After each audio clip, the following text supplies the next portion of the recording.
You told them you drank 2 beers, correct? Yes, sir, I did.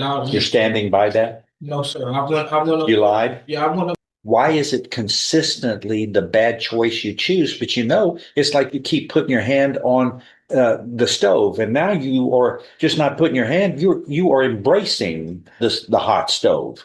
And we now call 23 CR168, the state of Texas versus Devontae Jobert. You're Mr. Jobert? Okay.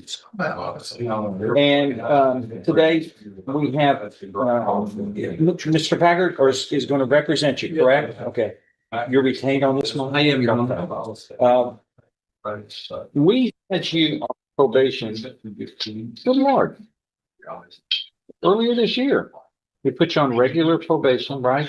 10 years in prison, probated for 10 years, and $1,000 fine for the third-degree felony of evading arrest or detention with a motor vehicle. And that was on January 28th this year.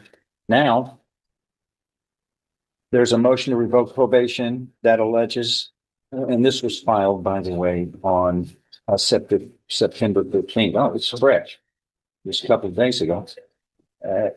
That you, number one, committed the offense of operating a motor vehicle while intoxicated with a child under 15 years of age on or about August 30th, 2025 in Jefferson County, Texas. And that's serious. 2, you were at a location other than your residence at 1:08 a.m. So you busted the curfew, I guess, on your probation order on that. Failing to abstain from the use of any and all intoxicating substances, including alcohol. And this is in conjunction with allegation of the DWI alleged earlier. And finally, it is alleged you failed to pay court assessed fees as directed, and you are behind or in arrears in those fees, which is also a violation of probation. So there's 4 reasons that have been placed in this motion that's alleged. The motion is viable, and it's alleging and pleading that a hearing be made, and we will do that to determine whether your probation should be revoked or not. Let me look at something. And I was just kidding.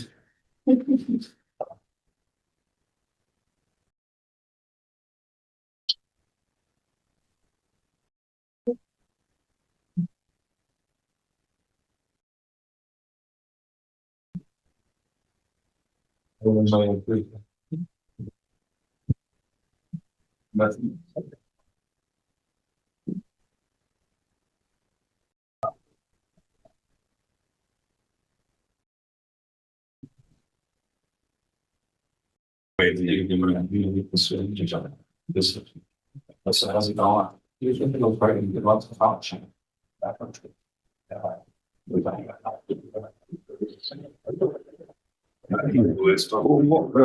the results of the blood? Back to Street. No.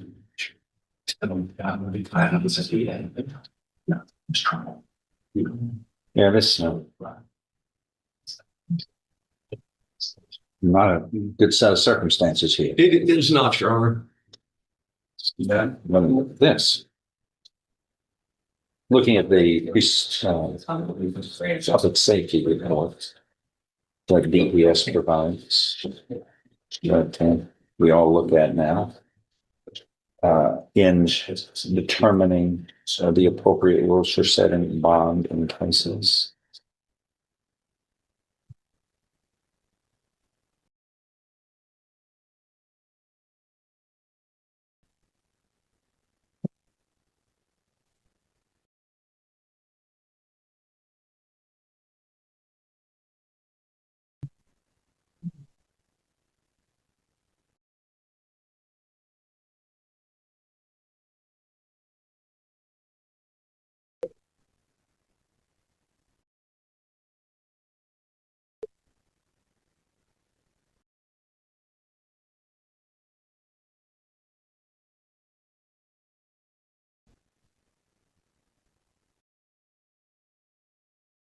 This public safety report goes back to um,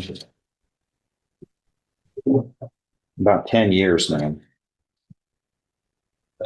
of criminality, beginning with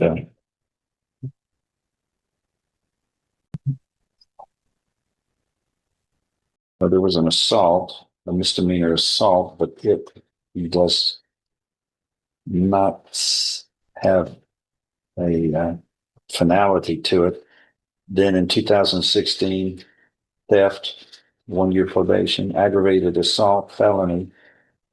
And it says disposition modification, probation 1 year. So it must have been reduced somehow. It doesn't say what location.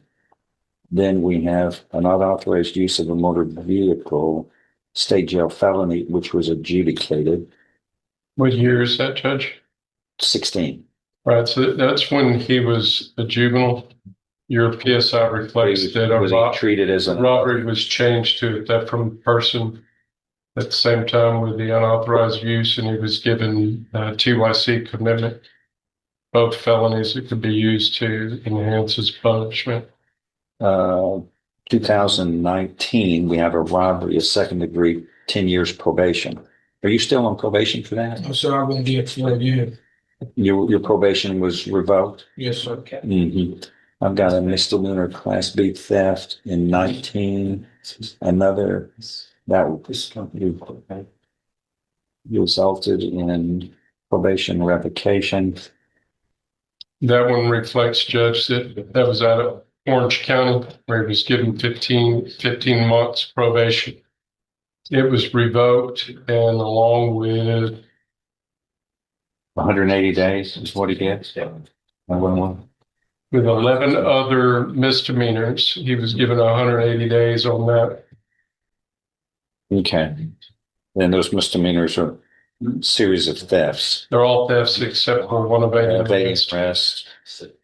I'm sorry, a criminal trespass as well. Then we got in 2022 a third degree felony of evading arrest, 10 years of probation, which I guess is going to be this offense. Huh? That's this offense, Judge, but that arose out of two events where he was found guilty of indecent exposure. He got 60 days jail time. So those were events that he was doing out at Lamar that resulted in he was actually running from the police officers whenever this was, the warrant was outstanding for those indecent exposures. Okay. And then we have this case. Yes, sir.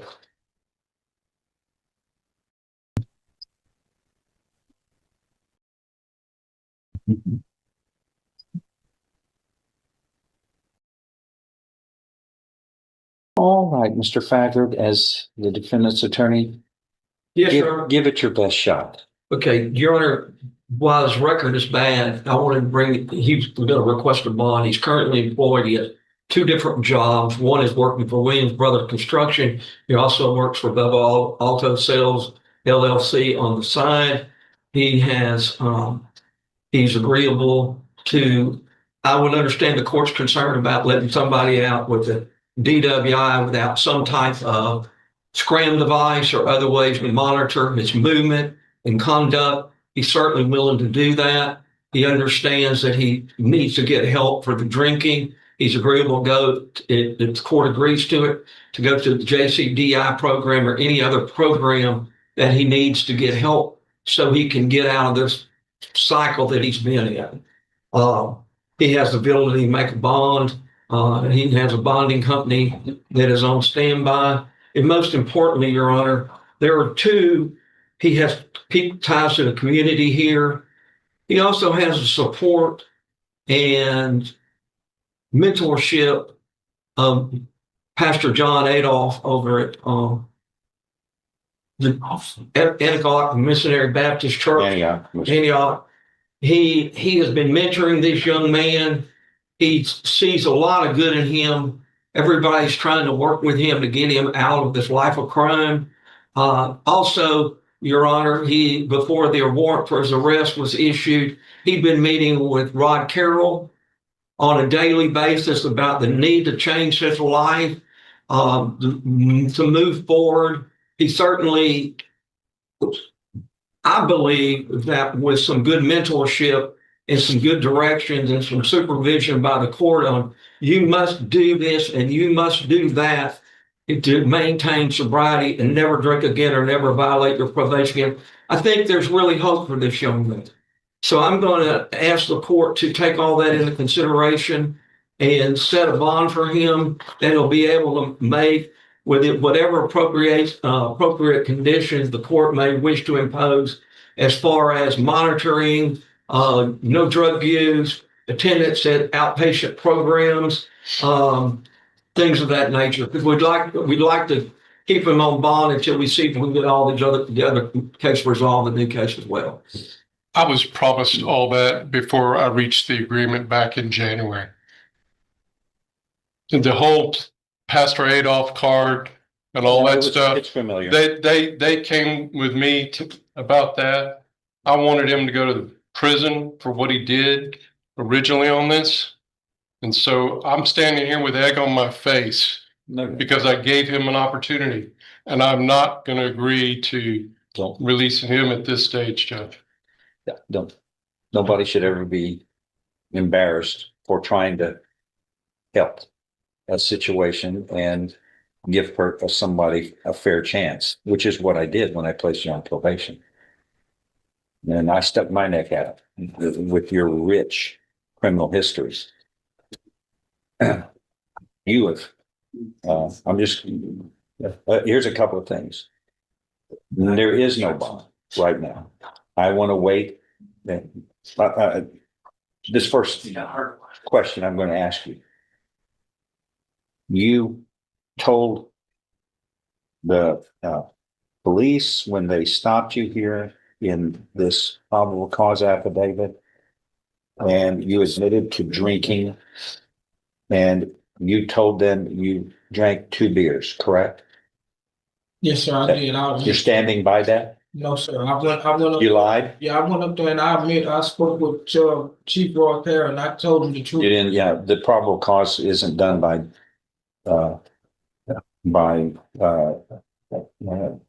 Chief Carroll, though. It's by somebody else who did this probable cause affidavit. But why would you lie to the police at the scene? Because I don't want to go to jail. And it's just being honest, but I still feel. You think lying is going to get you out of trouble? Oh, sir, I know. How much did you drink? I'm gonna be honest with you. Really, you promise? Yeah, yes, Your Honor. You should have been honest the whole time. Can we swear him in? Raise your right hand. Do you solemnly swear or affirm any statements that you may make will be the truth, the whole truth, and nothing but the truth? So help you God. Yes, sir. Lower your hands, sir. And And you don't have to say anything Yeah. if you don't want. If you don't want to, If you want to, this can be used And- against you later. No, it's a preliminary hearing. it can always It can be anything used that's against Okay. that's It can be used freely and against you. voluntarily made Yeah. is always admissible against I anybody. ain't fighting, bro. I'm wrong, I'm wrong.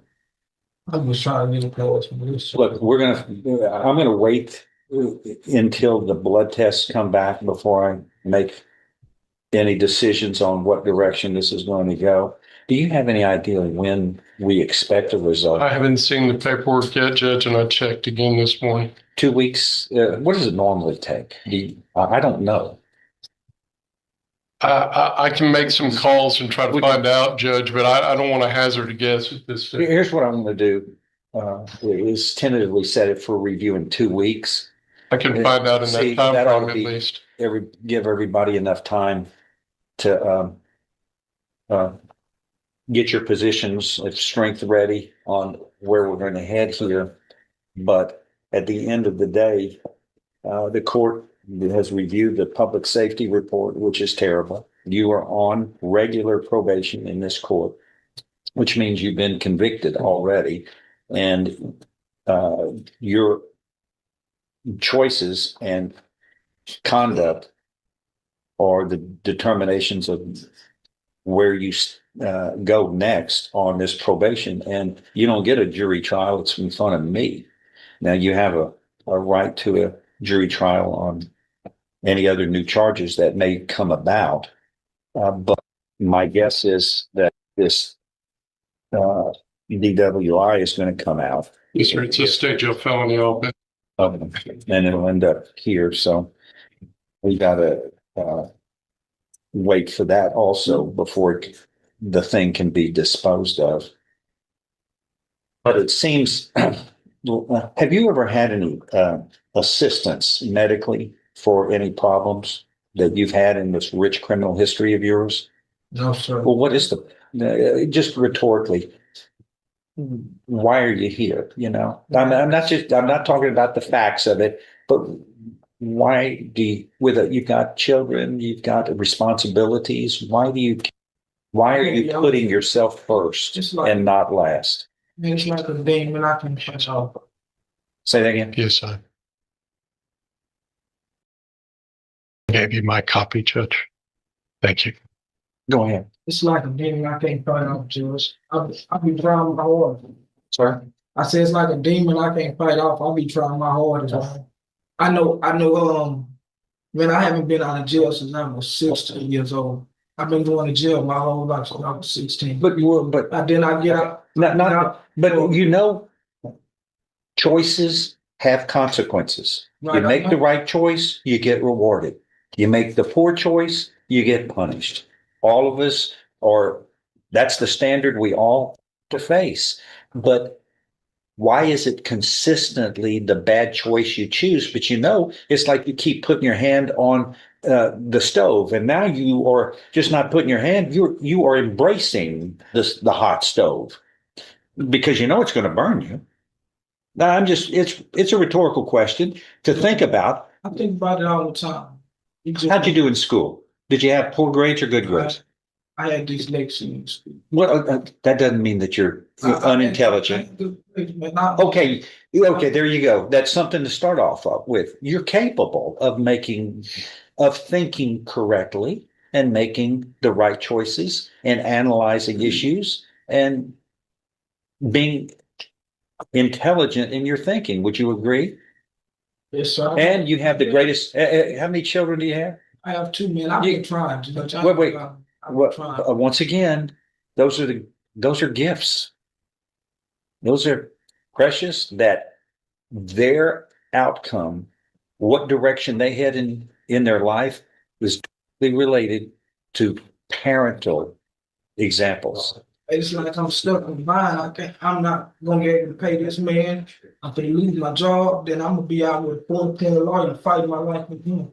Well, isn't that what happens when you make bad choices? That's why, you know what? You're a smart guy. Why don't you think, I'm about to make a choice here. Is this bad choice going to result in problems that I'm going to have to deal with? Well, look, I'm looking at this. You know, intoxication and driving a 4,000-pound missile is trouble and it's illegal. And you've got a child that was bouncing around in the car without any stability, wasn't in a protection device. They found the child just free and loose in the vehicle, and then you're the first thing out of your mouth when the police talk to you was, "I have 2 beers," and we know that can't be right. Yeah. Because when the test comes out, it's going to show how wrong you are. But the police may have saved your life and your child's. That wasn't because you're on the highway doing 40 miles an hour, and all they got to do is a big rig drive over you, and we're all at your graveside. But everybody makes choices, and you have to pay the consequences. But here's the deal: you can always start from that last mistake and do better. That man was sent me to prison. Man. I already know he tired dealing with me out. And man, I can sit in, I can talk as much as I want to talk. And that man is tired. Yeah. That man been saying me since I started. Well, hey, once again, Choices. It's choices and the consequences. Just like, look, can you imagine what would happen to me if I fouled up. Well, I got to pay a price. That's why I try to make the right choices. And he's a good man. He's going to help you. He's a very decent man. I know him. Take his advice. You're lost in the woods. He's going to try to pull you out of the woods. But let me just say, anticipate this. This is going to sting some. However this ends, it's going to end up stinging. But then it's how you deal with it, which is the test. Or you can just go over there, sit down, cry, and give up. And give up and walk away from your family and all those blessings that the Creator has given for you. Why don't you start from here and do the best you can be? Because I believe you're capable. And let's move forward from here. You got to deal with this, but it's what happens here on after that's going to be the test of your character, sir. How we deal with our problems, that's the real test. Are you going to fail, or are you going to be a role model for your children? And it's not too late to start. We'll see you in a couple of weeks where we are, okay? Thank you. Yeah, one of the reasons I wanted to get him out on bond was probably when I got paid, I was going to hire a mitigation person to look into his psychological background. Yes, sir. And my hands are going to be tied with that. And I will deal with him on that. Well, all that's psychological and all, but that didn't have any, I don't think that had a lot to do with a DWI. That's choice making on alcohol, and that I understand. you can't say I've got a mental illness that keeps me. Well, I guess you can develop alcoholism, but you don't throw a child in the car and put them in harm's way. Well, okay, it's reset. We got a trial, and we'll see you everybody in 2 weeks. thank you, Judge. Yes, sir. Every courtroom tells a story, but understanding the law behind each decision is what truly matters. If you enjoyed this breakdown, don't forget to like, subscribe, and turn on notifications for more in-depth courtroom analysis. Thanks for watching, and we'll see you in the next case.